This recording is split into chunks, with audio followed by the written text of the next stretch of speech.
Welcome to Oxford News This Week. I'm Elgin Nichols. And I'm Terry Stiles. And in this week's local news, there is news about the Darren Gainley homicide case. And were you at the Oxford Village Christmas Parade? If not, you missed a good one. Stay tuned and learn more about these stories and others. The Oxford News begins right now.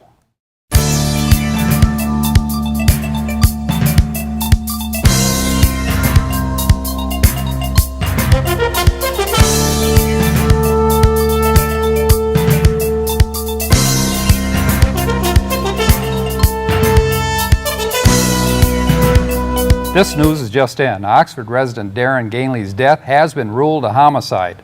A report released by the Oakland County Chief Medical Examiner, Kano Varani, determined that the cause of death was an incised wound to the neck. On November 24th, Gainley and his 7-month-old daughter were both found deceased in his home. His mother, Sylvia Majowski, was found with severe wounds to her wrist and has been hospitalized ever since.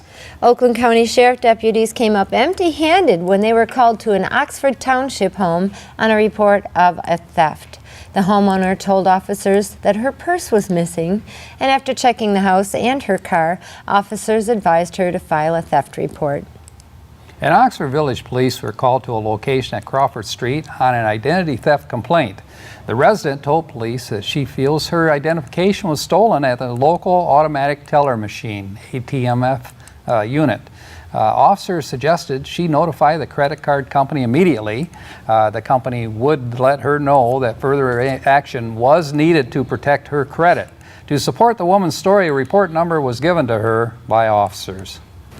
After the owner of a local bar attempted to remove a few rowdy customers from his establishment, he was forced to call the local police, who convinced them that all good times must come to an end. The rowdy rogues vacated the premises promptly. Village police were called to Locke Street on a local woman's complaint of vandalism.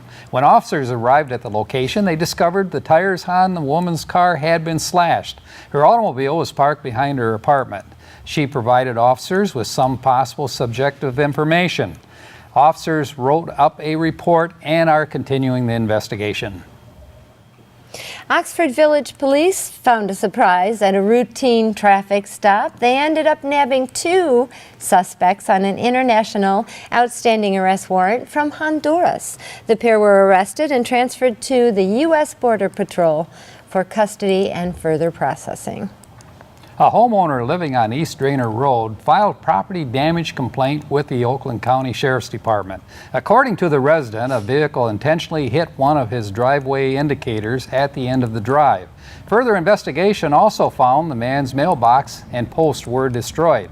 A report was given to the resident, and police are following up on leads. Off to the Oxford Chamber of Commerce for giving Oxford residents and visitors another great village Christmas parade. Even though it was cold Saturday, December 6th, viewers showed up early to get good seats or standing area for the 2 p.m. parade.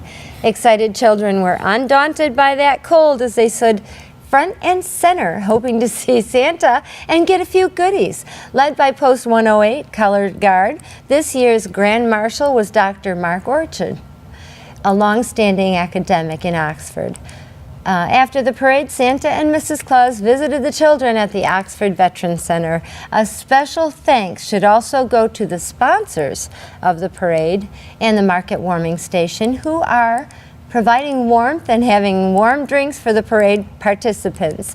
Clarkston State Bank, Oxford Bank, Tim Hortons, Cold Stone Creamery, Sam's Club, and AAA of Michigan. It was a great parade. Let's do it again next year. That was a great parade, no question about it, but it was cold, but the hot chocolate was really good. We've had colder years, and I want to remind everybody to watch it on our station. Go to OCTV and watch it on Saturday, Sunday after 1 o'clock. So it's a good way to enjoy it. Yeah, it's a warm way to enjoy it. It's a warm way to enjoy it, yes.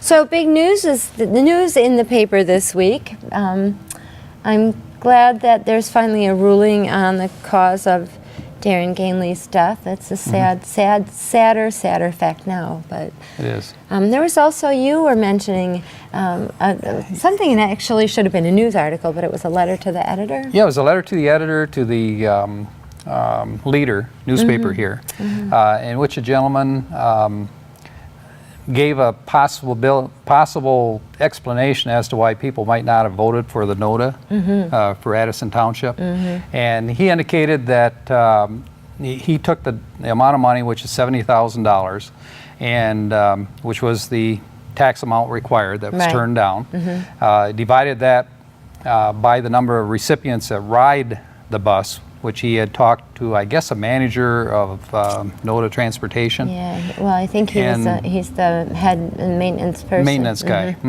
And they came to the conclusion that 2,200 and I believe 87. No, it was 2,000 to 287. 158 or something like that. Yeah, something along that line. So Anyway, a good number of people. That so anyway, used that. yes, and he took 2,000 roughly and anticipated, figured out that it would be $32 for one-way transportation, and it would be another $32 to take the person home. So $64 would be the cost. And after reading it, you know, I think he had a good point that maybe scheduling, you know, could have been changed to help it make more efficient. However, there's reasons for the expense, as you well know. Taxi would cost more money, and the reason why the bus costs so much, of course, is that they have to pay for the vehicle itself. They have a crew that handles these buses, the tires, the gasoline, of course, the individual driving the vehicle. And let me say, out of all the communities that NOTA serves, Addison has the worst roads, and I don't mean to put it like that, but the maintenance just from those roads alone is exorbitant, and that is all part of what they figured into what this figure was going to cost. And they figured all this out, and right down to what it cost to keep the lights on in the NOTA building. Right, and I think the thing that he looked at is what the cost of those trips were according to the tax amount. The one thing I think is missing here is the fact that if you take the number of residents that are taxable residents in Addison, I think it's around 6,000. If you take that and divide it to the amount, it would come to around, roughly about $11 per trip if the person only traveled one time during that year per household. So, and many people travel a lot more than that, and I think if you calculate it out, you'll find that's somewhere around 35 cents to travel, you know, for a period of time, cost to each taxpayer, which is, you know, you have to figure that part of it, you know, and you're not paying the $64 out there, folks. Well, to wrap it up, I think he thought he had a pretty simple solution to a big problem, and I really think that he did not consider everything that the NOTA board has been working on for so many years. Maybe he goes to their meetings, I doubt not. Well, and you have to talk to everybody, not just the gentleman that is the head of maintenance at NOTA. Talk to what made the NOTA board make that decision in the first place. I've been on that board. I know that they're thoughtful people. I also have watched NOTA from its inception. It's a scheduling nightmare, and they do scheduling the way they do because they have to. It's not just that community that is served, and they only have 7 to 9 buses. And there's people that in different communities need kidney dialysis every day, and et cetera, every single day. So there's a reason they schedule the way they do. I think he mentioned, well, maybe, you know, you can't have everybody go to Myers on one day. That's 2,000 people that in Addison that needs to go to Myers, kind of thing. There's a lot of factors that were factored into the $32 it costs. I think the thing here is that if there's any questions that the public out there would have, you might want to contact Lynn Gustafson, who is the director, you know, of NOTA. Brilliant and girl. discuss those issues with her, or talk to the president in charge of NOTA, or attend the meetings. And I think you know, more light will be shed on it. It is still a situation that you know, to a lot of people in Addison Township, it's going to be devastating to them. They're not going to be able to travel. It's too bad these concerns didn't come out when the entire NOTA community was campaigning to get people to understand why they need that money from August through December. It's too bad it didn't come out, or excuse me, through November, and too bad the reasons why it came out in December. I'm really disappointed anyhow. When you look per capita, it comes down to the fact that it's not that much money per taxable resident. Right. So to take care of your own. Take care of your own people in your own Right. community. Whatever happened to the tribe mentality, the village, it takes a village. It just is going away. You got me going again. Yeah, once I get her going, she's hard to stop, I better folks. say, that's it for Oxford News this week. If you'd like to learn more about these stories and others, stop by your local store and pick up a copy of the Oxford Leader newspaper, or you can catch us right here on OCTV, or go to our website at occtv.org. And coming up next on OCTV, Oxford Local Sports with Jimmy Hughes, replacing Andy Curtis, who has taken a sports broadcasting job in Montana. Oxford School News with John Ochins will be coming up, and join us with Auto Talk and the Science in the News with Dave Kenny. That's it for Oxford News this week, where your news is closer to home. And I'm Elgin Nichols. Remember, always be kind to your friends and neighbors, and thanks for watching.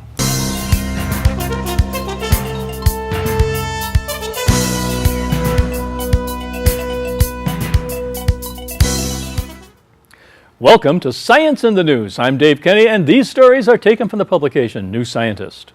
In our first story, a test flight for Mars has launched, passengers not included. Orion launched on a Delta IV rocket December 5th. It circled Earth twice over the course of 4.5 hours, reaching an altitude of 3,600 miles at its highest point. It then splashed down in the Pacific Ocean.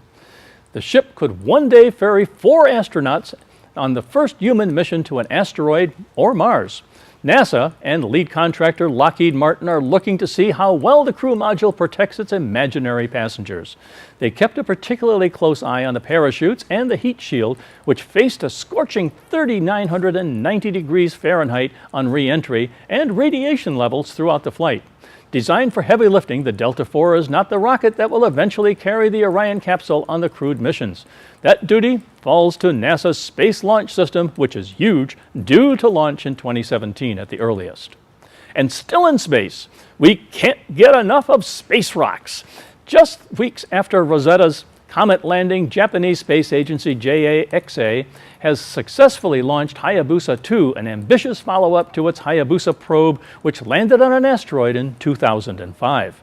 Hayabusa 2 will peck at the asteroid's surface to take samples and place 4 devices on it, including Mascot, a lander based on the Philae technology. More spectacularly, it will hurl a 2-kilogram explosive device, aka bomb, called a small carry-on impactor on the asteroid to create an artificial crater. Ejected material and the rock layers exposed by the impact can then be analyzed. Hayabusa 2 launched from the Tanegashima Space Center in Japan on an H-2A rocket and will arrive at asteroid 1993 JU-3 in 2018. That rock has been chosen because its reflectivity suggests it contains much organic matter and water, hopefully revealing insights into the origins of water and therefore life in the solar system.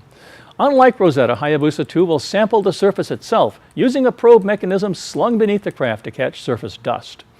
To aim for a good sampling spot, the spacecraft will drop a target marker on the asteroid surface, effectively a beanbag it can home in on. It will also send back to Earth a sample of the artificial crater it creates, and this should arrive in 2020. Long time to wait. Hayabusa 2 is carrying 3 tiny hopping rovers that will land on the asteroid, and they are upgraded versions of the one lost in space on the original Hayabusa mission. Inside the rovers are weights called torquers, and swinging these is what enables them to hop around. The Mascot lander has been designed by German Aerospace Lab DLR, where Philae was developed. A simple box-shaped lander with no legs, Mascot's aim is to study the surface with 4 imaging and magnetic sensing instruments. Good luck. And back on Earth, the hot dog is a New York staple. But we are not the only ones who like a sausage on a bun. Armies of ants do a very important job. They clean up food litter left by messy eaters of hot dogs, cookies, and potato chips. In fact, ants and other arthropods in Manhattan's Broadway and West Streets can remove food litter equivalent to the weight of about 60,000 hot dogs or 600,000 potato chips in a year. The U.S. spends an estimated $11.5 billion annually on cleaning up rubbish. Large cities dispose of about 10 kilograms of litter per person per year. This means the contribution of ants to keeping the streets clean is modest but notable, the authors say. Elsa Longstead from North Carolina State University in Raleigh and her colleagues placed 3 commonly dropped foods Potato chips, cookies, and hot dogs at dozens of sites in Manhattan's parks and islands of greenery between lanes of traffic. Arthropods removed as much as 59% of the food within a day. More food was eaten at traffic islands than in parks, even though parks were more biodiverse. This may be due to the pavement ant, which lives in big colonies and likes these islands. Recycling is among the least glamorous of ecosystem services provided by arthropods, and this was a great study highlighting both its magnitude and importance, says May Birnbaum of the University of Illinois in Urbana. Such findings could be useful for urban policy and planning, says Harini Nagendra of Azim Premji University in Bangalore, India. Most of us have seen ants laboriously lugging away fragments of a potato chip or a cookie, but they have certainly not featured much in discussions about how to manage food waste in our cities, she says. So when you see an ant hauling away a potato chip and it's looking back up at you, it's going to say, "Hey, I'm working here." Well, that's it for this edition of Science in the News. I'm Dave Kenny. Stay tuned to Oxford Community Television, and we'll be right back. Congratulations, OCTV, as the 2014 winner of the American Legion's Best Electronic Media Award, symbolizing your efforts to provide meaningful coverage of veterans issues and patriotic activities, as well as the American Legion.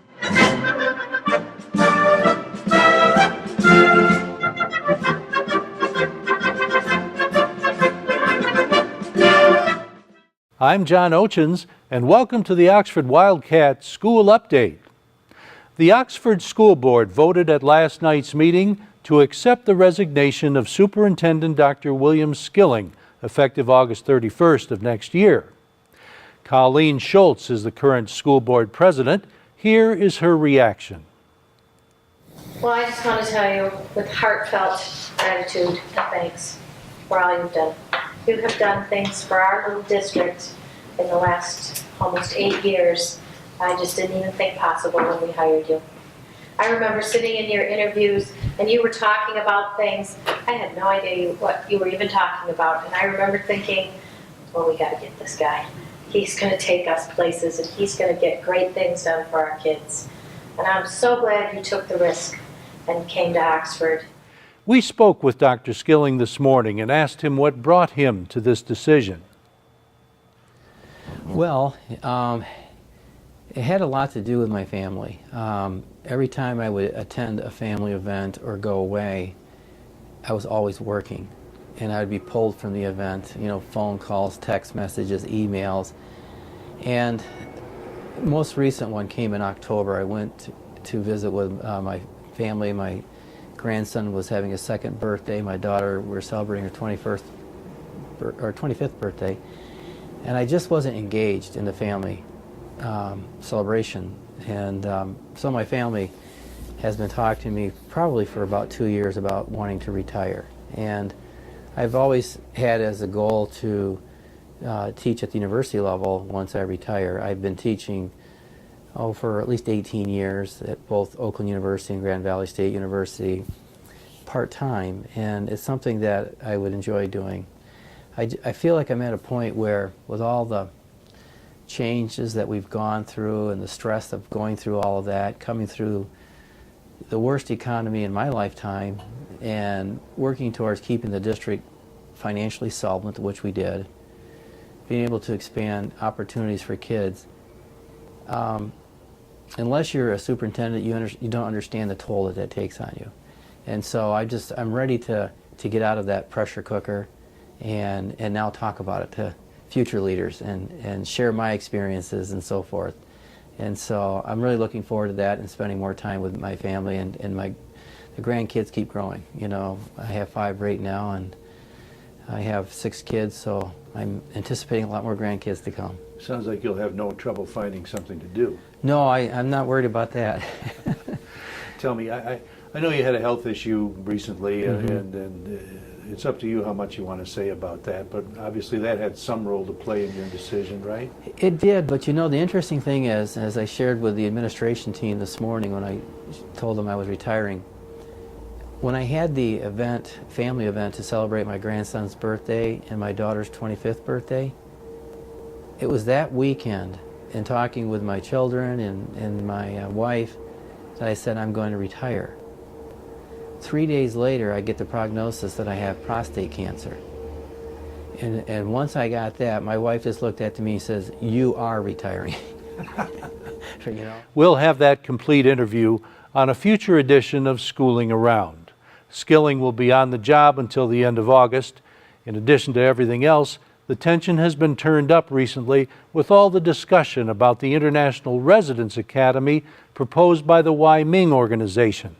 That has to do with the building of a facility on our high school grounds to house 200 Chinese students and expand our classroom availability. Teacher Lee Ann Sifling and her preschoolers walked over to Centennial Park the other day. They put their ornaments on the Christmas tree over there and mailed their letters to Santa. These kids are in the Great Start Readiness program at Daniel Axford Elementary. We even got a chorus of jingle bells in the process.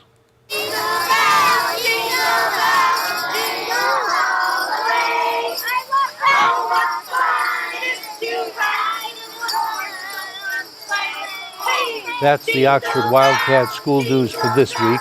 Dave Kitty has science in the news and then Wildcat sports. This is Oxford Community Television, keeping it local.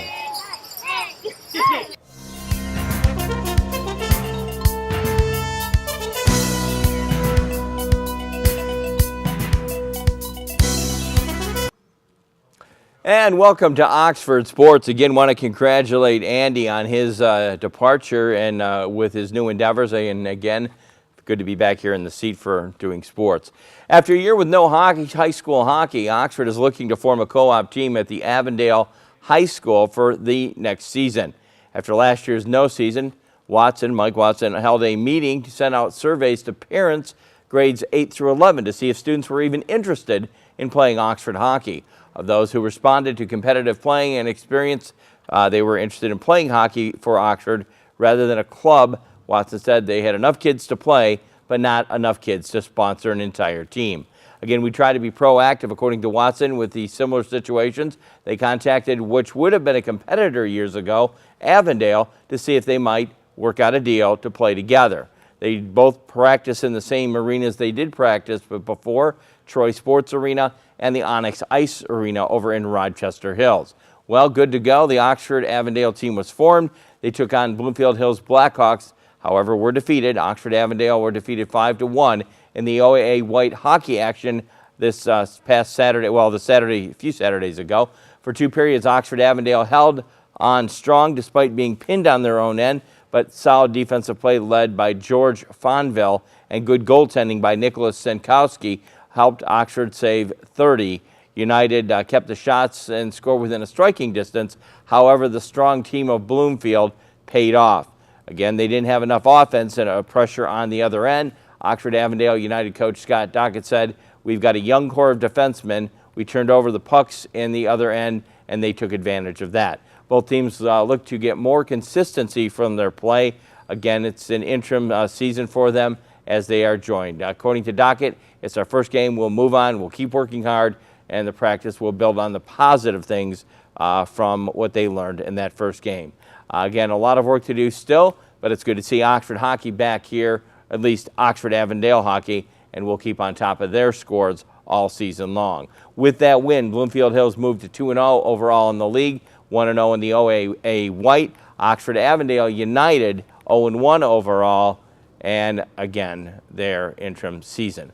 This past weekend, though, Oxford-Avondale was hit hard by a Troy team, a tough Troy team, as they were defeated 9-0. Again, that's Oxford hockey. We'll have more as the season goes on.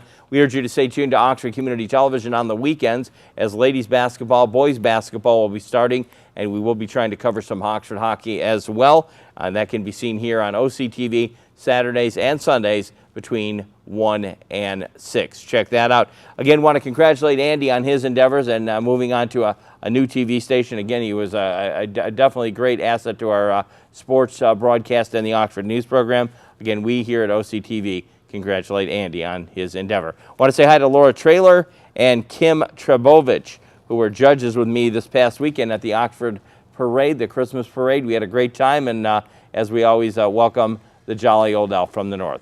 Anyways, I'm Jamie Hughes. That's going to wrap it for me. I'll check you next week. Have a great week, and we'll see you.